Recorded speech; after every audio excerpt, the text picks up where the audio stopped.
Hello, welcome back. I'm not gonna labor on with the introduction. Now I have this car. For people who want to know the backstory of this car, is that I had this car a little over a year now.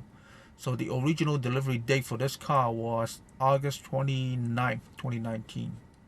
And right now, as I'm recording the video right now, it's actually mid-September 2020. So I have a little bit over a year as far as my EV ownership experience. And within that year's time, I've driven over 30,000 kilometers. This episode is quite simply to tell you that what is the true cost for running an EV. Doesn't have to be a Tesla, it could be any EV. Instead of continue to laboring on about just how or the agonizing question on the number, or just how much is it, just how much is it, let me know, because apparently now we're living in this world that people want information instantly, but they cannot digest information instantly, but they still want it instantly. There's another topic I don't want to get into it. 30,000 kilometers plus driven, I have spent a total of $80 in charging costs.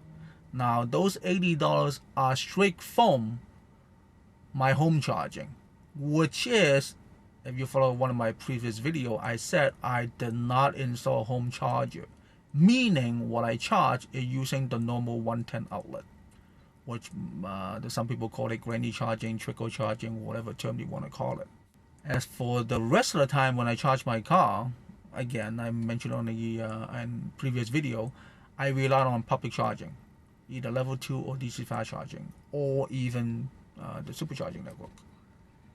Think about this. Now at the end, I'm going to put the a chart for comparison to similar size and class cars that I want to show you that on a normal gasoline vehicle, in a year's time driving over 30,000 plus kilometers, I could tell you that right now, your fueling cost won't be $80.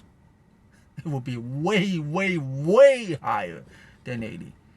My simple point for this video is that if this, what I've been saying all along, and now I definitely have the experience and the facts to prove it, if the saving that I'm trying to convey to you guys now by driving an EV is far more better than driving an ICE car, but of course most people are still saying that EVs are not for you. To me, if you want to continue feeding the oil companies, at least per driver, thousands and thousands of dollars per year filling up your car, by all means, you can skip the video right now and live your own life. I wouldn't care less. But for people who are really wanting to understand major factor why people drive EVs are the savings you're going to get. Most people just don't want to change. No matter how much they say verbally they wanted to change, but when it comes to push and shove, they do not want to change. And change is scary for them. And that's a fact. As for those people who are more open-minded, like us, if you're talking about an EV compared to an ICE vehicle in this case though, here's a fact that most people don't know and haven't mentioned in any other videos before. I worked as an auto mechanic when I was younger, and now I have switched to driving an EV. So basically tells you that this guy, you're looking at it, I love playing and just fixing stuff with cars in general. It doesn't scare me. It scares most people. It doesn't scare me.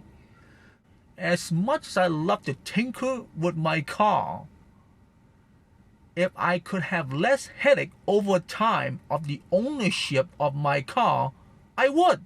Simple as that.